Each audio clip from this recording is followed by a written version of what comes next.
লোকসভায় পাশ হলো না মহিলা সংরক্ষণ বিল। আমরা কথা বলবো, আমাদের সঙ্গে আছেন বিজেপির স্পোক পার্সন বিমল শঙ্কর নন্দ। বিমলবাবু, আপনাকে নমস্কার। এই যে লোকসভায় যে মহিলা সংরক্ষণ বিল সেটা পাশ হলো না, কিভাবে দেখছেন বিষয়টা?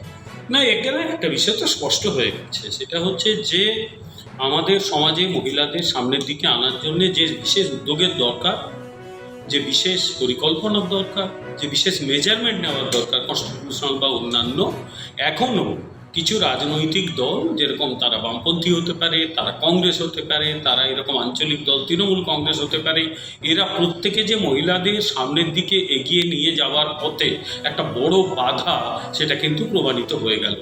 এর আগে কংগ্রেস আমলে ছেলে খেলা করে সংরক্ষণ বিল তোলা হতো। লালুর দল ওটাকে ছিঁড়ে ফেলে দিত, মুলায়মের দল সমাজবাদী পার্টি, লালুর দল আরজেডি টুকরো টুকরো করে বিল ছিঁড়ে লোকসভায় উড়িয়ে দিত। আর তখন এই তৃণমূল কংগ্রেস ওদের সঙ্গেই ছিল, ওদের সঙ্গেই ওদের বন্ধুত্ব ছিল। আজকে যখন মাননীয় প্রধানমন্ত্রীর নেতৃত্বে এনডিএ, বিজেপি এবং বিজেপি নেতৃত্বাধীন এনডিএ যখন মহিলা সংরক্ষণ বিলকে একটা জায়গায় পৌঁছে দিয়েছে, গৃহীত হয়েছে, সেটাকে আরও এগিয়ে নিয়ে আসার কথা ছিল, সেইটাকে না করে যেভাবে নানা রকম ধুয়ো তুলে বিলটাকে আটকে দিল, এর জবাব কিন্তু মহিলারা দেবে। এরা তীব্র নারী বিদ্বেষী, মহিলাদের সামনের দিকে এগিয়ে আনার পথে এরা বড় বাধা, এবং এটা আমরা মানুষের কাছে জানাচ্ছি যে এরা কত বড় বাধা সৃষ্টি করছে। মানুষ, বিশেষত মহিলারা, এর বিচার করবেই। এই বিলটা পাশ না হওয়ার পর দেখা গেল রাহুল গান্ধী অভিষেক বন্দ্যোপাধ্যায়কে ফোন করলো এবং অখিলেশ ফোন করলো মমতা বন্দ্যোপাধ্যায়কে।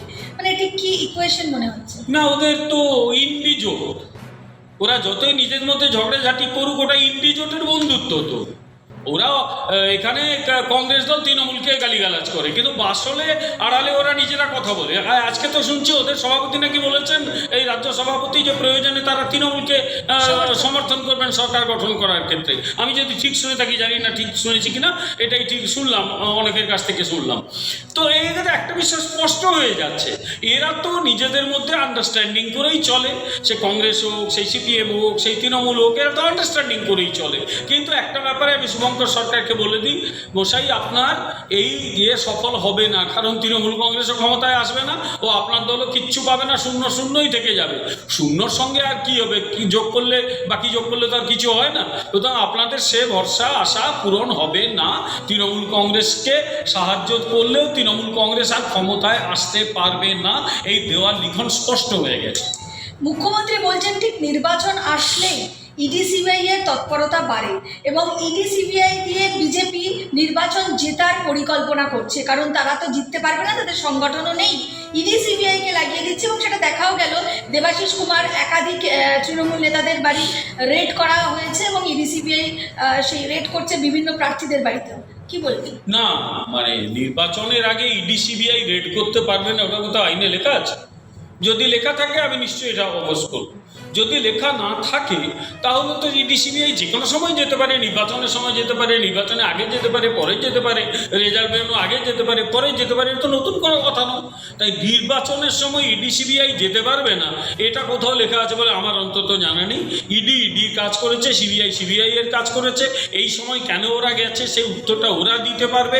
আমি শুধু একজন সৎ নাগরিক হিসেবে বলতে চাই, যারা সৎ তারা যেন হ্যারাস না হয়, যারা অসৎ তাদের বিরুদ্ধে কঠোরতম ব্যবস্থা নেওয়া উচিত। আমরা তো ইডি সিবিআই এর একটা কারণে সমালোচনা করি, যে তুমি এতদিন ধরে এত যে মানে তদন্ত করছো, তোমাদের উচিত এবারে যারা চোর, যারা অপরাধী, তাদের সবাইকে জেলে পোরা, দৃষ্টান্তমূলক শাস্তি দেওয়া।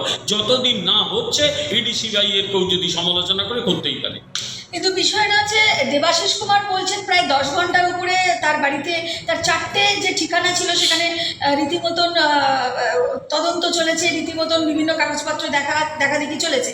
তিনি বলছেন যে এটাতে তো তৃণমূলকে অ্যাডভান্টেজ দেওয়া হলো এবং আমার ভালোই হলো, বাংলার মানুষ বুঝতে পারছে যে বিজেপির জেতার কোনো ক্ষমতা নেই, তারা ইডি সিবিআই দিয়ে তৃণমূলকে হেনস্থা করছে। ভালো কথা, উনি যদি এটা বলে থাকেন তার রাজনৈতিক প্রজ্ঞা নিয়ে উনি বলেছেন, আমি তো সে কথা কিছু বলতে পারি না। কিন্তু একটা বিষয় স্পষ্ট, যে পশ্চিমবঙ্গে এখন একটা বড় ইস্যু হচ্ছে দুর্নীতি। কে দুর্নীতিগ্রস্ত সম্পূর্ণভাবে পরবর্তীকালে যে আদালতের দ্বারা নির্ধারিত হবে কে দুর্নীতিগ্রস্ত কে দুর্নীতিগ্রস্ত নয়, সেটা ভবিষ্যতের প্রশ্ন। কিন্তু পশ্চিমবঙ্গের এই যে শাসক দল, তার একাধিক নেতা মন্ত্রী এমএলএ লাইন ধরে জেলে গিয়েছিল, সেই দলটি কখনো নিজেকে দাবি করতে পারে যে তারা সৎ দল?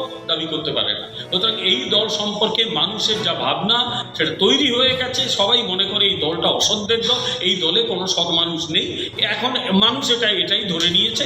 এটা ব্যত্যয় হওয়ার কিছু আছে বলে আমি মনে করি না। অভিষেক বন্দ্যোপাধ্যায় দেশের স্বরাষ্ট্রমন্ত্রী অমিত শাহজির উদ্দেশ্যে বলছেন, তাকে বলছেন যে গুজরাটের গুন্ডা, এবং বলছেন যে ক্ষমতা থাকলে ভোটের আগে কেন 4 তারিখ মানে নির্বাচন হয়ে যাওয়ার পর, রেজাল্ট বেরিয়ে যাওয়ার পর পশ্চিমবাংলায় থাকুক, তাহলে বুঝবে যে পশ্চিমবাংলায় কি হয়। না, মানে এর মধ্যে এক ধরনের প্রচ্ছন্ন প্রকাশ্য হুমকি আছে। মানে রেজাল্ট বেরোনোর পর থাকলে দেখে ডেকে নেবে আর কি। 2021 সালে রেজাল্ট বেরোনোর পর 57 জন বিজেপি কর্মী খুন হয়ে গিয়েছিল। তারপরেও একটা মানুষ বিজেপি ছেড়ে যায়নি। কিন্তু পশ্চিমবঙ্গে বিজেপির এটাই সবচেয়ে বড় শক্তি।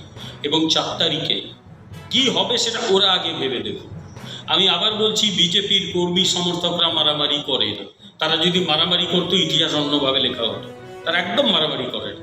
কিন্তু সাধারণ মানুষ, তারা তো আর বিজেপির কথা নাও শুনতে পারে। তারা অত্যাচারিত হয়েছে, তারা মানুষের এই তৃণমূলের হাতে অত্যাচারিত হয়েছে, তারা তোলাবাজদের সামনে তোলা দিতে বাধ্য হয়েছে, তাদের সন্তানের চাকরিগুলো চলে গেছে, ঘুষ দিয়ে চাকরি পেয়ে অনেকের সেই টাকাও গেছে, চাকরিও গেছে, সমাজে একরাশ লজ্জা নিয়ে বেঁচে আছে। তারা ছেড়ে দেবে এই দলটাকে? তাই 4 তারিখের পর কি হবে নিজেরা ভেবে দেখুক। আর সবচেয়ে বড় কথা, মানুষ এই ধরনের কুৎসিত শব্দ প্রয়োগ করে কখন? যখন সে ভয় পেয়ে যায়। এই দলটা ভয় পেয়ে গেছে, তাই এই ধরনের কুৎসিত শব্দ ব্যবহার করছে। কিন্তু কেন্দ্রীয় বাহিনী, গাদা গাদা কেন্দ্রীয় বাহিনী এনে আর নির্বাচন কমিশনকে দিয়ে ভোটে কি জেতা যাবে? মুখ্যমন্ত্রী বলছেন যে বাংলার মানুষ এত বোকা নয় যে নির্বাচন কমিশনকে দিয়ে বৈধ ভোটারের নাম বাদ দিয়ে আর কারি কারি কেন্দ্রীয় বাহিনী এনে মানুষকে অত্যাচার করে, লাঠিচার্জ করে, তাদের মেরে রক্তাক্ত করে ভোটে জেতা যায় না। না, আমার কথা হচ্ছে কেন্দ্রীয় বাহিনী ব্যবহৃত হবে না কি ব্যবহৃত হবে ওটা নির্বাচন কমিশন ঠিক করবে। এটা আমাদের ঠিক করার কোনো ব্যাপার নেই। আর কেন্দ্রীয় বাহিনী না থাকলে যে নির্বাচন এখানে সুষ্ঠুভাবে হবে না, সেটা তৃণমূল বাদ দিলে বাকি প্রত্যেক বিরোধী দলই মত প্রকাশ করেছে। ফলে কেন্দ্রীয় বাহিনীর প্রয়োজন আছে। তখন তৃণমূল ক্ষমতায় ছিল না, তারা কেন্দ্রীয় বাহিনীর দাবি করত। আজকে তারা ক্ষমতায় চেটেপুটে খাচ্ছে, সেই জন্য তারা কেন্দ্রীয় বাহিনীর বিরোধিতা করছে। কিন্তু নির্বাচন কমিশনের অধিকার রয়েছে কিভাবে কেন্দ্রীয় বাহিনী বা অন্য কোনো বাহিনী নিয়োগ করবে, আমরা এই নিয়ে কথা বলতে পারি না। আমরা শুধু চাইব নির্বাচন যাতে সুষ্ঠুভাবে হয়, প্রত্যেকটি বৈধ ভোটার যাতে ভোট দিতে পারে, কোনো অবৈধ ভোটার যেন ভোট দিতে না পারে। বিমলবাবু, আপনি বলছেন বা আপনার দল বারবার বলেছে যে একটা বৈধ ভোটারও যেন বাদ না যায়, কারোর বাদ মানে না যাওয়া অবস্থাতেই ভোট গ্রহণ হবে, তার আগে ভোট হবে না। কিন্তু অ্যাডজুডিকেশনে যাদের নাম বাদ গেছে, এখনো পর্যন্ত ট্রাইব্যুনালে যদি দেখা যায় এরকম হাজার হাজার বৈধ মানুষ যাদের কাছে বৈধ ডকুমেন্ট আছে, তারা ট্রাইব্যুনালে অ্যাপ্লাই করছে, তারা লাইনে দাঁড়াচ্ছে, এখনো পর্যন্ত তারা মানে বিভীষিকা অবস্থা। আমরা জানি সম্প্রতি ব্যারাকপুরেরও একটি ঘটনা, যেখানে একটি বৈধ ভোটার, তার স্ত্রীর নাম আছে, তার বাবা মায়ের নাম আছে, তার নাম বাদ গেছে এবং তিনি রাষ্ট্রপতির কাছে আর্জি জানাচ্ছেন স্বেচ্ছা মৃত্যুর জন্য। মানে এই ঘটনা একাধিক, শুধু ব্যারাকপুর কেন, বিভিন্ন জেলা থেকে এই ধরনের ঘটনা সামনে আসছে, মানুষ ইচ্ছা মৃত্যু চাইছে। তাহলে বৈধ ভোটারের নাম এখনো পর্যন্ত আসেনি, সে জায়গায় বিজেপি বলছে ভোট হবে না, হওয়া উচিত নয়, কিন্তু ভোট তো হয়ে যাচ্ছে, ভোট তো এগিয়ে এলো। কি বলবেন তাহলে? এই সিদ্ধান্ত ভারতের নির্বাচন কমিশনকে নিতে হবে। ভোট করা না করা কি করা সেই দায়িত্ব নির্বাচন কমিশনের। আমরা তো নির্বাচন কমিশনের কাছে দাবি করেছি প্রত্যেকটি বৈধ ভোটারের নাম ভোটার তালিকায় রাখতে হবে, তারপরে নির্বাচন হওয়াটাই বাঞ্ছনীয়। দিতে পারবে এই উত্তরটা ভারতের সুপ্রিম কোর্ট দিতে পারবে। ভারতের সুপ্রিম কোর্টে গিয়েছিল তৃণমূল কংগ্রেস, তারা দেবে। তৃণমূল কংগ্রেস এখানকার যারা বিএলও, যখন এসআইআর হচ্ছিল বিএলওদের ভয় দেখিয়ে অনেক বিএলওকে দিয়ে কিছু অন্যায় কাজ করিয়েছে, সেই উত্তর ওরা দিতে পারবে। উত্তরগুলো আমরা কেন দেবো? আমরা তো একটাই কথা বলেছি, এখনো বলছি, ঠিকঠাক এসআইআর হতে হবে, প্রতিটি বৈধ ভোটারের নাম ভোটার তালিকায় থাকতে হবে, একটাও অবৈধ ভোটারের নাম ভোটার তালিকায় যেন না থাকে, তাহলে নির্বাচন হওয়া বাঞ্ছনীয় নয়। এইগুলো না হলে তারপর যদি নির্বাচন হয়, সে উত্তর তো নির্বাচন কমিশন দেবে, ভাবিকালের কাছে দেবে, অন্য কোথাও দিলে দেবে, আমরা দিতে পারবো। একটা বিষয়ে যাব, মুখ্যমন্ত্রী বলছেন যে উন্নয়নে এগিয়ে বাংলা এবং 100% কাজ প্রায় শেষ এই 15 বছরে। এবং গ্রামাঞ্চলে যদি যান তাহলে দেখতে পাবেন যে কিভাবে সেখানে পাকা রাস্তা হয়েছে, পাকা বাড়ি হয়েছে এবং রাস্তায় আলো জল সমস্ত কিছু এসছে। হ্যাঁ, উন্নয়নের কাজ 100% শেষ, তাহলে এই দলটার আর কিচ্ছু করার নেই, চলে যাবে। আমরা মনে করছি উন্নয়ন কিচ্ছু হয়নি পশ্চিমবাংলায়, আমরা তাই ক্ষমতায় আসবো এবং নতুন করে উন্নয়নের কাজ শুরু করবো। এরা যদি উন্নয়নের কাজ শেষ করে দিয়ে থাকে, এরা চলে যাক, বাংলা মানুষকে বলবো এরা ভোট টোট দেবেন না, কারণ এরা তো উন্নয়নের কাজ করে ফেলেছে, এদের ভাষায় যা উন্নয়ন এরা করে ফেলেছে, আর নতুন কোনো উন্নয়ন এরা দেখতে পায় না। আর আমরা দেখছি চারিদিকে অবনমন চলছে, বাংলা নামতে নামতে নামতে নামতে গোটা ভারতবর্ষের শেষতম রাজ্যে প্রায় পরিণত হয়েছে। শিক্ষাতে, কর্মসংস্থানে, সর্বত্র 60 লক্ষ পরিযায়ী শ্রমিক বাংলা ছেড়ে পালিয়ে চলে গেছে বাইরে কাজ করতে, 8 লক্ষ 15,000 25,000 কোটি টাকা লোন হয়ে গেছে। এটা কি উন্নয়ন বলে? উন্নয়ন। তারা যদি 100% করে দিয়ে থাকে, ওদের আর ভোট দেওয়ারই দরকার কি দরকার, ওরা চলে যাক। আমরা মনে করি উন্নয়ন হয়নি, আমরা নতুন করে উন্নয়ন শুরু করবো 2026-এর 4 মে থেকে।